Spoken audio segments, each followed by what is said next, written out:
शाम के लगभग 8 बज रहे थे। मीटिंग रूम में सब लोग अपने काम को लेकर बहुत व्यस्त थे। विनय बड़े स्क्रीन पे प्रोजेक्ट हो रहे अपने स्लाइड्स के साथ अपने आइडियाज को बहुत ही सीरियसली लोगों को एक्सप्लेन कर रहा था। तभी अचानक रीटा का फोन जोर जोर से बजने लगा। वो अपना फोन साइलेंट पे करना भूल गई थी और उसी वक्त विनय ने अपना प्रेजेंटेशन रोक दिया। मीटिंग रूम में एक पल के लिए खामोशी छा गई थी। रीटा घबराती हुई अपने फोन को साइलेंट करने की कोशिश कर रही थी। फॉर्मल सूट में एक हाथ में पेन पकड़ी हुई और दूसरे हाथ में लैपटॉप।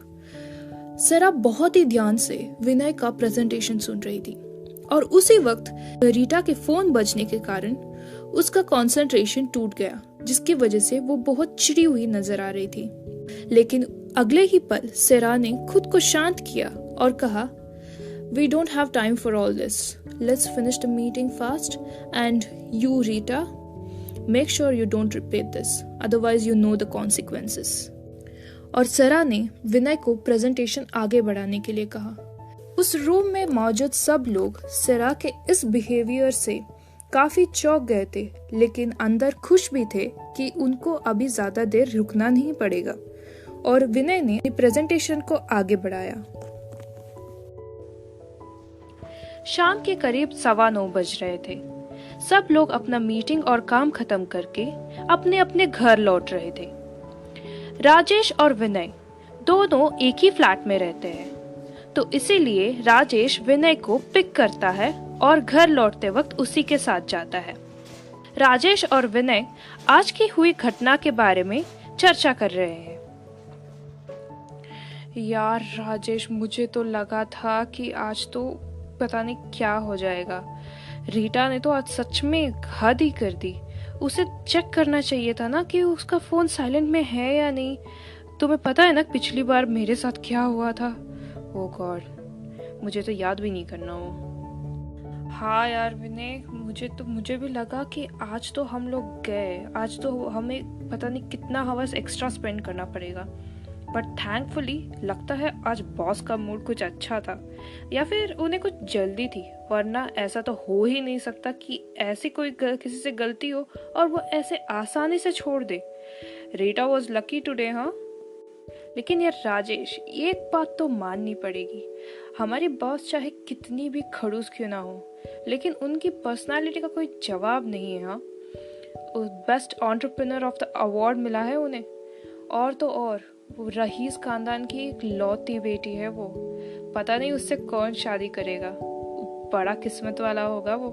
उसकी किस्मत का छोड़, हमारी किस्मत का देख। माना कि वो बहुत ही एलिजिबल बिजनेसवुमैन है, लेकिन उसका भुगतान तो हमें भरना पड़ता है ना, कि उनको सब कुछ परफेक्ट चाहिए। इसके लिए पता नहीं हमें कितना और मेहनत करना पड़ेगा।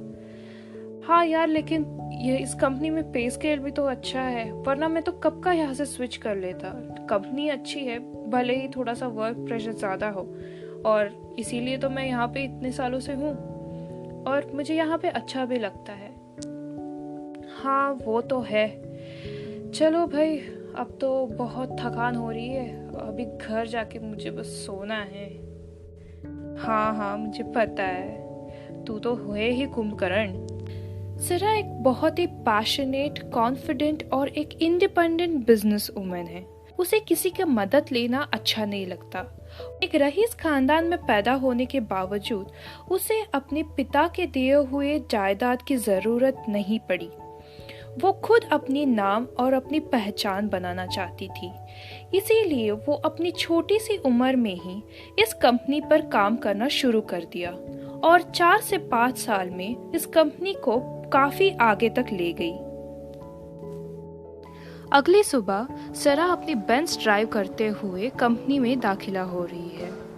उसकी सेक्रेटरी आज की मीटिंग शेड्यूल के साथ तैयार है। जैसे ही वो कंपनी में एंटर कर रही है, सब लोग चौकन्ने हो गए हैं। उसके स्वागत के लिए सब लोग खड़े हो गए हैं। सरा की सेक्रेटरी उसे आज की मीटिंग शेड्यूल के बारे में समझा रही है। सरा पूछती है कि शाम का क्या शेड्यूल है।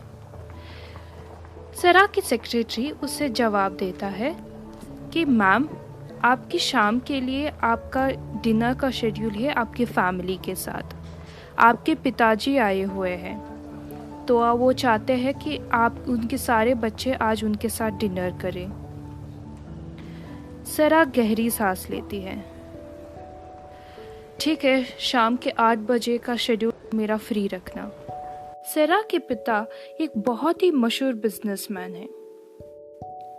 उनके 3 बेटे और एक बेटी है।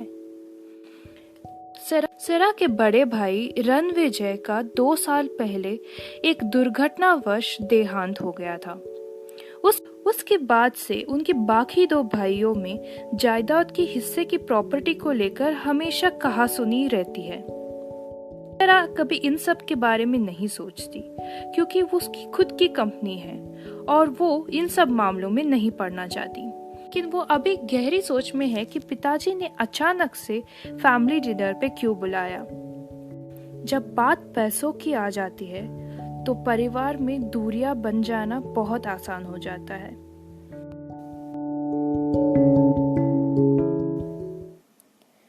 सरा गहरी नींद में है। उसे तरह तरह की आवाजें सता रही है।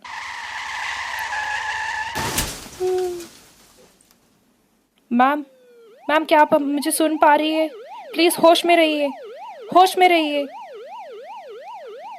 She is not breathing. जल्दी करो, जल्दी करो।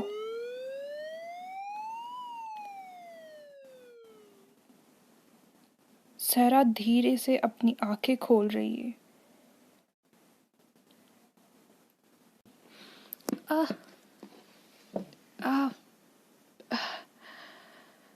सरा जैसे ही उसकी आंखें खोलती है, उसे तेज सूरज की रोशनी चीरते हुए उसकी आंखों को चुभ रही है। वो अपनी आंखें खोल नहीं पा रही है। वो अपने आप को खुले आसमान के नीचे तेज धूप में सोई हुई नजर पाकर चौंक गई है। वो समझने की कोशिश कर रही है कि वो कहाँ है और धीरे से उठने की कोशिश करती है। आह आह उसके पैर नम हो चुके हैं।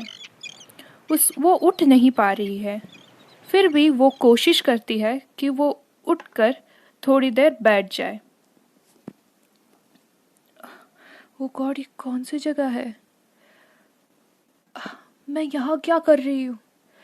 मुझे तो घर जाना था। मुझे कुछ याद क्यों नहीं आ रहा है? क्या मैं ये सपना देख रही हूँ? मेरा सर कितना भारी हो रहा है। सरा जितनी कमजोर महसूस कर रही थी, उससे साफ पता चल रहा था कि वो काफी देर तक या काफी दिनों तक बेहोश थी। लेकिन वो बहुत ही उलझन में आ चुकी थी कि वो कौन सी जगह पे है, उसके आसपास कोई है क्यों नहीं।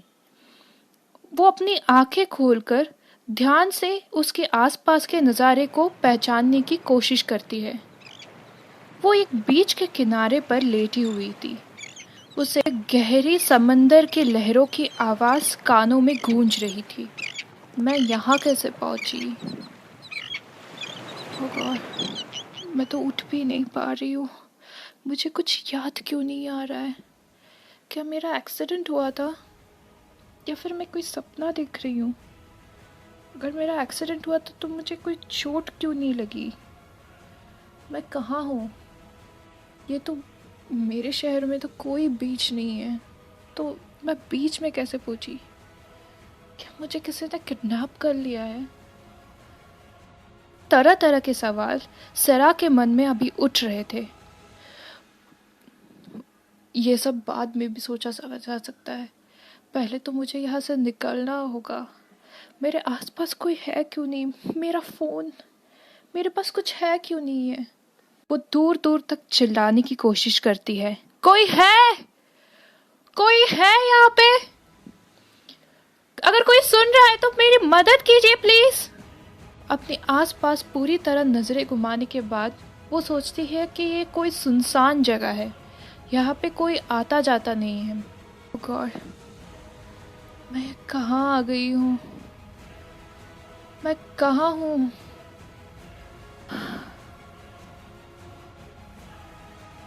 कहाँ थी सरा और वो कहाँ पहुंची थी? उसे कुछ याद क्यों नहीं था? जानने के लिए सुनिए मेरा अगला एपिसोड।